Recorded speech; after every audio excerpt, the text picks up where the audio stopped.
Welcome to Art's Place, conservative talk from a different view, from the Casablanca studio in Golden, Colorado. Hosted by Art Carlson. At 4'6", liberals fear him, and conservatives love him. He's definitely a giant among men. Now here's your host, Art Carlson.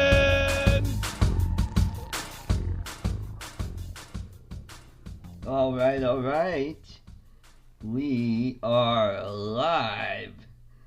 Welcome to another episode of Art's Place, conservative talk from a different view. I got the microphone closer to me so that people could hear me. And we are live. Yeah, this is going to be a great show today. No co-host today. Lloyd is up at his cabin in the backwoods of Oklahoma. So, Lloyd, enjoy yourself up there. And if you get a chance to do any fishing, hope you catch a bunch of fish. Alright, so we've got a great show today. Today we're going to discuss the Democrat debates that were on this past couple of nights, back on Wednesday and Thursday. Oh man, what a show. I mean, I didn't watch it because, well, I don't want my blood pressure to get all up in a tizzy and have a stroke or destroy my TV from throwing stuff at it. It's amazing. It turns out, let's see, who could hate America the most? I mean, each one of these people up there, just one anti-American candidate after another. They just don't like how well this country has become and why people have prospered so well, and now because government is getting involved in business, and it's hurting business. If government would just get out of the way, up to a point, we do need some safeguards to make sure that people are not polluting all over the place and taking advantage of workers. But those were already in place many years ago. So these people, they want free. The only thing they don't want free is freedom of speech. Their big thing is hate speech. I mean, what is hate speech? Is it real? I mean, if someone gets offended by somebody, is that hate speech? I don't. It's like, to me, if someone says, I'm offended, I go, so? I don't care. Then don't hang around with me. Don't listen to me. Then you won't be offended. I just saw a tweet on the real Roseanne Barr. Her son Jake had a really interesting tweet. Actually, it's a video that is on YouTube where he talks about hate speech and freedom of the press and free speech. And that's what this whole country was founded on. The reason we have free speech is because back then you could say things that were against the monarchy in England, and you wouldn't be thrown in jail or incarcerated for that speech. I mean, we can have Ku Klux Klan members parading down the street spewing their god-awful stuff because they have the freedom to do so. And if people don't like that, they don't have to listen to them. Don't go to their parades. So, and this is the thing that I find disturbing, especially on college campuses, where students and organizations can get away with shutting down speech that they don't agree with. You know, it used to be they used to throw things at the speaker, like pies or tomatoes, and now it's gotten to a point where they'll pull the fire alarm and cause the speech to be canceled because of fire codes and so on. And what's going on is a lot of these college administrators are playing right into the hands of these people. Now it's because they agree with these people. And what happened back in the 60s was we didn't have faculty members that would clamp down on this kind of garbage because they just wanted to get along and oh come on, let them have their say, let them oh come on, let's let them do that. So that's what I find appalling about free speech. And also at the debate, what this is what I heard that really gave me a big chuckle was that one of the candidates wanted free access to abortion to transgendered women. Let me get this right. Okay, here's a guy who became a woman who should be granted access to an abortion? How is that possible? This shows the lunacy of these people. And why are people listening to them? These people should be laughed off the stage. You know, 20, 30, 40 years ago, these people would be laughed off the street, off the stage. But they're not anymore. And that really alarms me to a real degree. So all these candidates, I mean, there were like 20 something candidates. So what they did is they split them up into two groups of 10 apiece, and they had a lottery where they picked people who would go on one night and people who would go on another night. And one of the candidates is she's like a self-help guru. I'm like going, that made you qualified to be president of the United States? And there are just some really nutty people that are running. And I'm not talking about Joe Biden and Elizabeth Warren,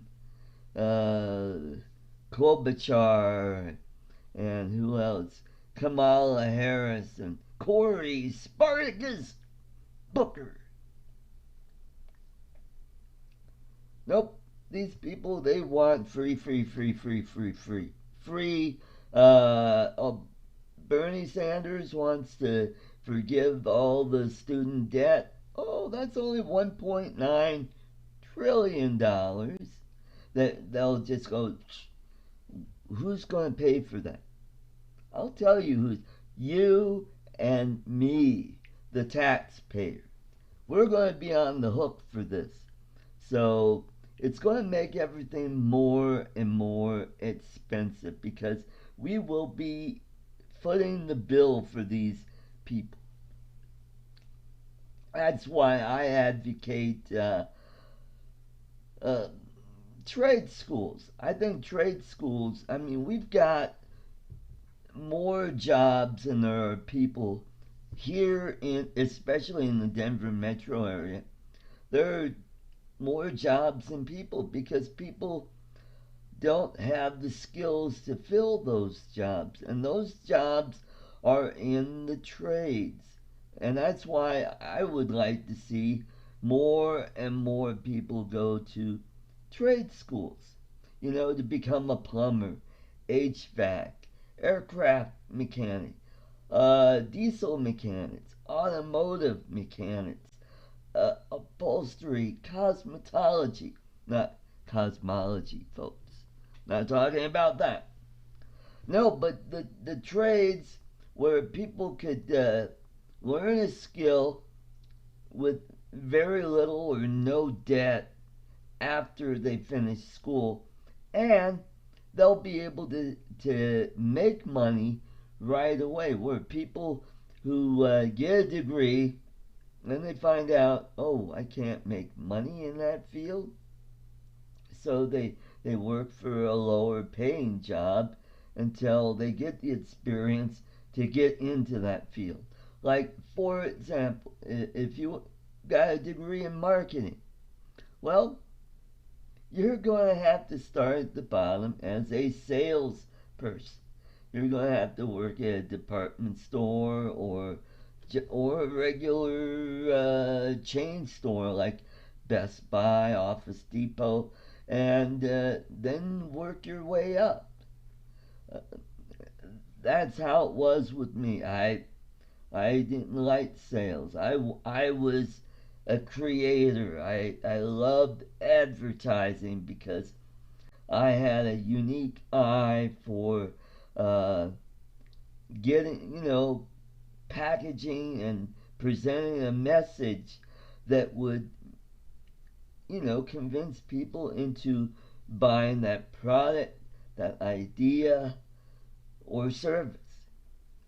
And I was good at that, but every time I wanted to get a job at an advertising firm, well, you gotta, be in sales. But fortunately for me, while I was in college, I dabbled in stand up comedy and became a comedian. When I graduated, I went right out on the road and started earning money that way. But having a college degree does help you out down the road with a job because you've learned skills that make you a better and more productive worker. So, in that respect, that's good. However, but if you're in a trades, carpenter, we always need carpenters. We need plumbers. We're never gonna run out of things that need to be fixed. HVAC, like air conditioning and heating. We need people to do all that stuff. Yeah, some of it is pretty labor intensive, but heck, we need to get people that are willing to do some of those jobs, and then later down the road, they might start their own business in that field or move up into management in that field. Uh, you go from being a construction worker to or a plumber to being a supervisor and then head of that company. So you'll learn a lot about that trade. So they want to give away everything. So here's another food for thought. The reason why they want everything to be free is, whether they know it or not, I suspect the Bernie Sanders and the Elizabeth Warren and those folks who are in government that are a legislator, they all know about the Cloward Pritvin strategy. And in case you don't know what that strategy is all about, the strategy is to overwhelm uh, public services to a point where the government collapses on itself, where the economy just goes, that's it. And then those people, those progressive, socialist, communists that are already in the legislature, they will come in and they'll say, see, capitalism doesn't work. Let us lead the way. We'll make it better. We'll do it better. Oh, don't listen to those folks that socialism, communism never works. We'll do it better. Listen to us. We know what we're talking about.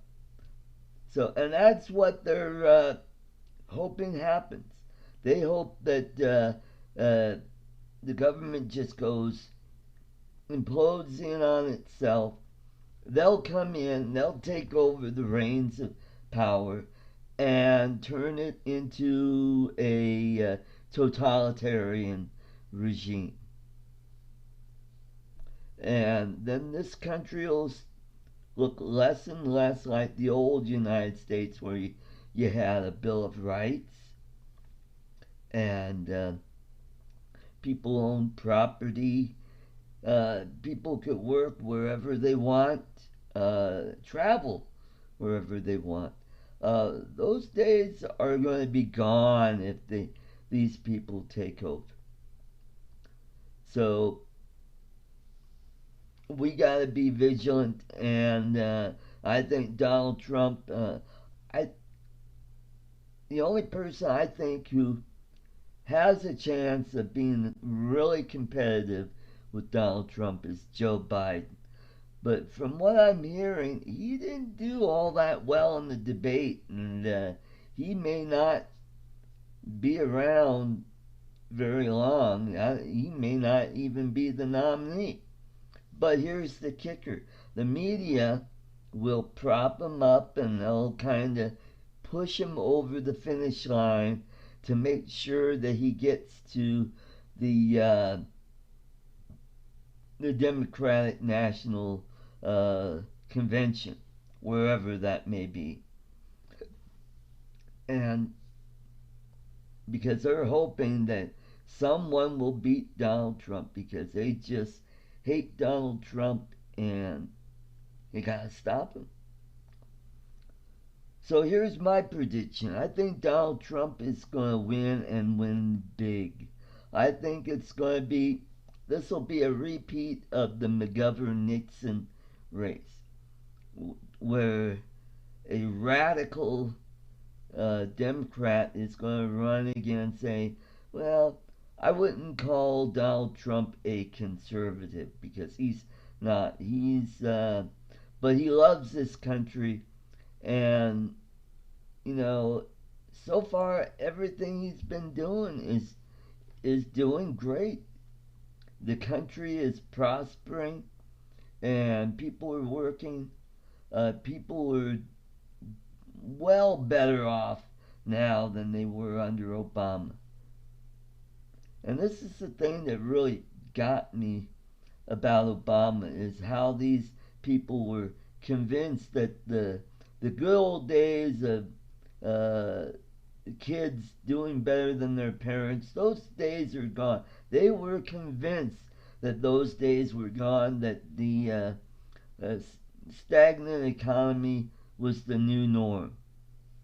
And so Obama was reelected. And plus, we had crappy candidates running against Obama.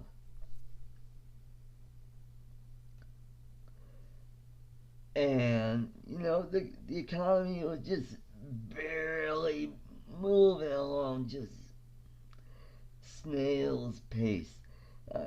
If you look at the GDP growth, it averaged about 1% a year.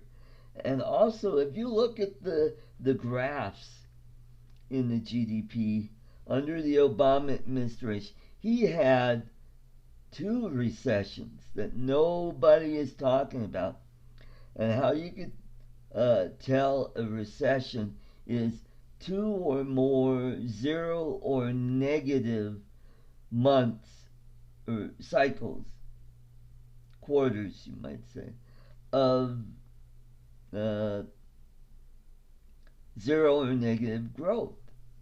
And that's happened twice under Obama. And that's why his GDP, if you average it out, comes to 1%.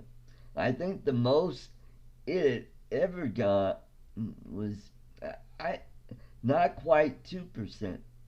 Donald Trump, he's nearly at 4% right now. That is really good. That is a hot economy.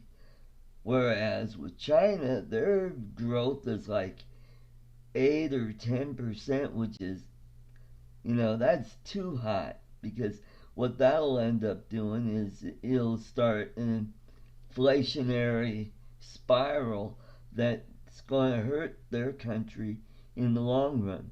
But we've got really strong growth. The stock market is doing really good, which is very good for people who are retired or about to retire, such as moi, in a few years. And I'm really happy when I see my little mailer that says, "Oh, hey, this is how my 401k is doing. It's grown this month and this quarter." And it's like, yeah. The only time I had a big downturn was during the big housing bubble burst back in '07 and '08, and that's when I lost maybe a quarter on my 401k. But because I'm putting more and more money in, it started to grow a little faster because I'm buying stocks at a lower price, and now we are at record highs on the Dow, Standard & Poor's, and Nasdaq. That puts me in a better position. And what I did is I was smart about it, and I put half of it in the moderate growth, funds, and then I took the other half and split those into, quarters, to where one quarter was in a little more riskier, higher returns, and then the other quarter, half of the half, and that was in a little more riskier, and those were combined together. My returns have been very, very good. So I just set it up that way and just let it go.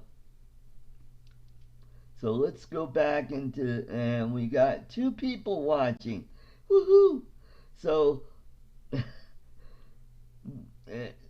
this channel is evolving and we're becoming a better channel so that you are more informed when you make your decisions on who's going to represent you in your state assembly, your county commissioners, and your federal legislators and president.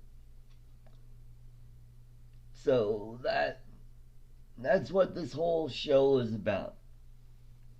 It's slowly evolving, and I got a great co-host, and can't wait to have him back because we have a good give and take. We talk about things, and we'll talk about a topic, and he'll give his perspective, and I'll have my perspective.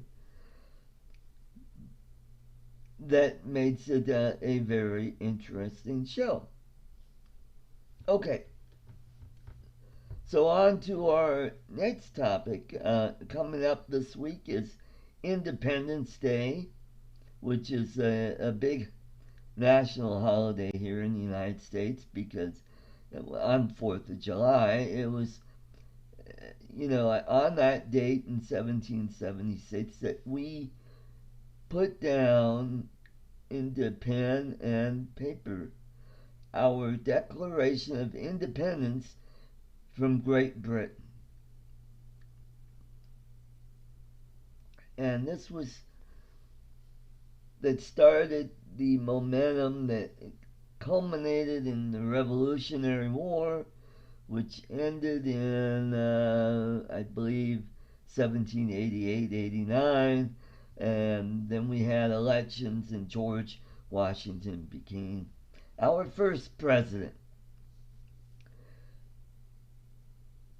And this comes back to the debate where, our Constitution was formed around that time, or a little after, right after we won the Revolution, and we formed the Constitution, and we had the 10 Amendments, and the basic things were, freedom to worship whatever religion you prescribe to, or freedom of the press, or you have freedom to say anything as long as you're not inciting violence. And freedom, of property, and freedom from search and seizure, due process, elections, and so forth, and the process of how you can amend the Constitution, and how you could, we'll talk about the 13th and 14th Amendment, which was after the Civil War, on what to do with the freed slaves. Are they citizens, or are they non-citizens? And that comes into play. And then we have the 17th Amendment, which let me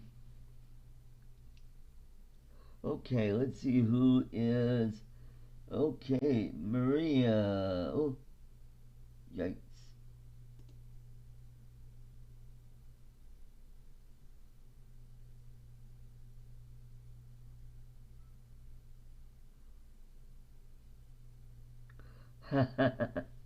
Somebody just sent me a Facebook page. In retrospect, taking a shot every time someone said the word free during the Democrat debate last night was a mistake. Yeah, you would get easily inebriated. Much so. That's right, Maria. I agree.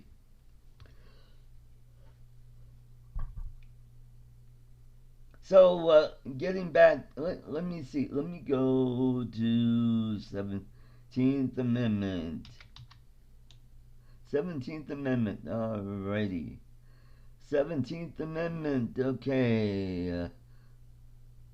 Okay, this is about senators, where before senators were, each state gets 2 senators, so they had equal representatives in the upper house. The lower house was representatives, and those were based on population.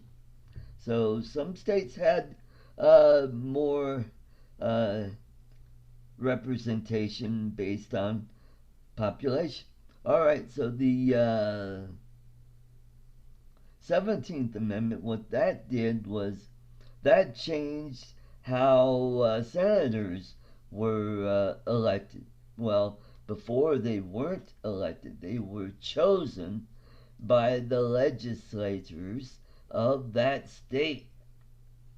So, in a sense, that was sort of a term limit, so to speak, because that state legislature, which changes quite a bit over time, and they would pick someone new to represent them in the Senate in Washington, D.C. Well, with the 17th Amendment, that all changed to where the senators are elected by popular vote in that state. So, in a sense, what's different than electing congressmen, that the senators were voted upon by all of the people of that state, where Congress people were represented by their districts, and those districts were arranged by population. And whoever controlled the state assembly, they controlled over what the maps would look like for the districts when the census comes out every 10 years. So, for example, next year we're going to have a census, and in 2 years after that, we will have new congressional and state assembly boundaries readjusted according to population growth or population decrease, such as a lot of the states in the Northeast and the Midwest lost a lot of population, so they lost representation in the House. Colorado is growing, and it looks like we're going to get another member of Congress. So that'll be interesting to see how they carve up the congressional districts in this state, where I believe, I think the last time we added a congressman was about 20 years ago, and so the seventh district and the sixth district, well, a lot of the districts, they've all been realigned depending on who's in power in the state legislature. However, that's all about to change. Wink, wink, sort of. If you believe that, I've got a bridge for you. They'll sell it. And supposedly there's going to be a new commission that's going to be formed on reapportionment and redistricting here in Colorado, to where it's not set by the legislatures, but it's going to be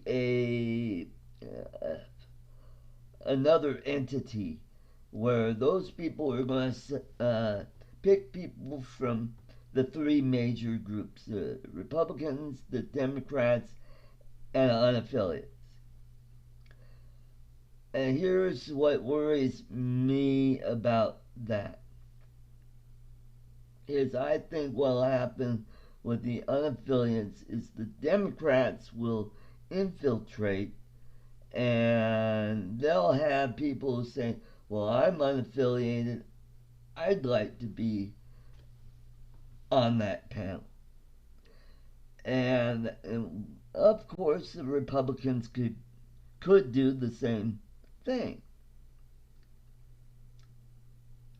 And here's another thing: we could have people masquerading as people from another party. Say a Democrat could, change your registration and say, yeah, I'm a Republican, and vice versa. But, Republicans, we tend to follow procedure. We're not like the Democrats, where we'll do sneaky and underhanded things to get our way, unless you're Dudley Brown. So there could be a lot of mischief. We could end up in a place where nothing will change, where in the past what will end up happening is there's going to be a deadlock where there's no compromise. The Democrats will not work with the Republicans, and they'll sue, go to the state Supreme Court. The state Supreme Court, which, by the way, is loaded with liberals on the court, are going to say, let's see. Yeah, we'll take the Democrats' maps, but we're not going to take their extreme maps. We'll just kind of take the lesser of two or three evils. But the Democrats will still get their way. And now this time around, the state Supreme Court cannot be involved, but I still see there's going to be a lot of mischief. But we shall wait and see how that all falls out. Now, the Democrats, they don't like the Constitution because it limits government. They hate that. They hate how the Constitution limits their power because they want bigger and bigger government that controls every aspect of people's lives. So what they want to do is they want to set it up in a way to where nobody has any say. It's just their way or the highway, and you're going to have to deal with it. You're going to have to suffer with it, and that's how it's going to be. Now, okay, let's see. What was the 20th Amendment? Okay. And, okay, the 20th Amendment, that changed the terms of the, how many terms a president can serve. Where before, what it had become, which was a tradition, was nobody served more than 2 terms. That all ended with FDR, where he ran for 4 terms. However, he did not serve all of his 4th term. He died within a month of being inaugurated. I believe he was the last president to be inaugurated on March 4th, which had been the tradition up until that time, until this amendment changed that. It moved the inauguration up to January 20th, to where sitting president could only serve 2 terms. However, it doesn't have to be consecutive. We could go all the way back to the 1880s when Grover Cleveland, I believe, served 2 terms, but not consecutively. Grover Cleveland. Okay, he was the 22nd and 24th president.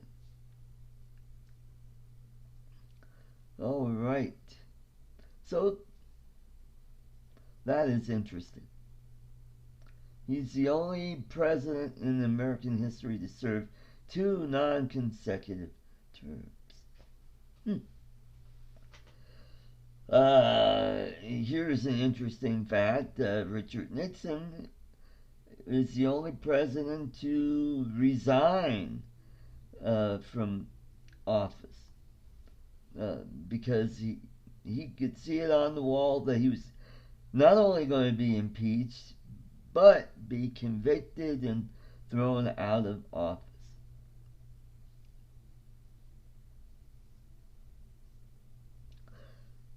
And which is interesting. With Donald Trump, the Democrats are all talking about impeachment. And all impeachment is about is bringing up charges against the president, and then they'll have a hearing, and then they'll decide if he's impeached. And then if he is impeached, it goes over to the Senate where they have the trial. And the Chief Justice of the Supreme Court is the presiding judge.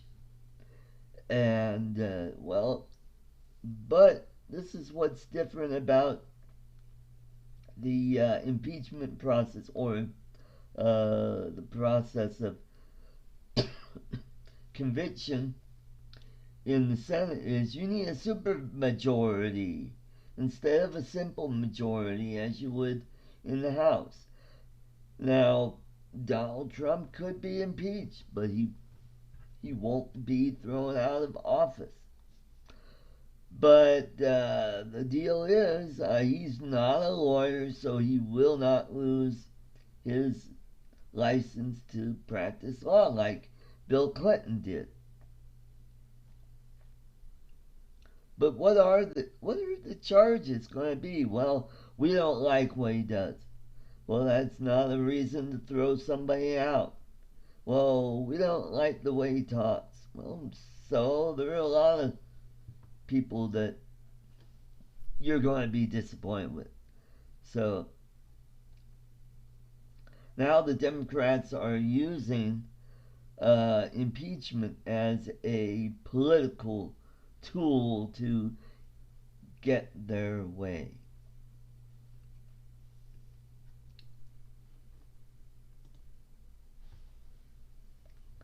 So we're down to one person. So 4th of July is coming up, and I want all you people out there to, celebrate this special day and think about how those people who fought in the revolution to give us this wonderful country, and how we could keep that tradition alive and keep this country great, and try not to change it into a socialist or communist country. Why do we want to be like everyone else? Let's be the best we can. And because when the United States does well, we pull the people of the world forward. Because if you think about it, capitalism is probably the biggest thing that increased a lot of the standard of living throughout the world, especially in the last 20 years. Right after World War II, if you went to places like the Philippines or even Mexico to the south of us, they were, they had a lot of poor people. They were really struggling people. Now, modernization, people are living longer. People are have things that they wouldn't otherwise have back in those days. You wouldn't have the mobility that people have now, where people could freely move around the world now. Where before you had to either take the train or go by sea and sail to another country. So think about all those people that were either ancestors of yours, or if they're not, if you're a newbie to this country and you did the right way and you studied your Constitution and you understand what it's all about, kudos to you. And I'm proud of those people that took the time to do it the right way. So let's go out there and celebrate with your family and friends and enjoy the day, and So I'm going to call this show short because, you know, hey, let's go out there and let's enjoy this week. A lot of us are having a 4-day weekend, which is awesome, and so you guys have a wonderful 4th of July. God bless you, and God bless this great country, the United States and Colorado. Catch you next week. See ya.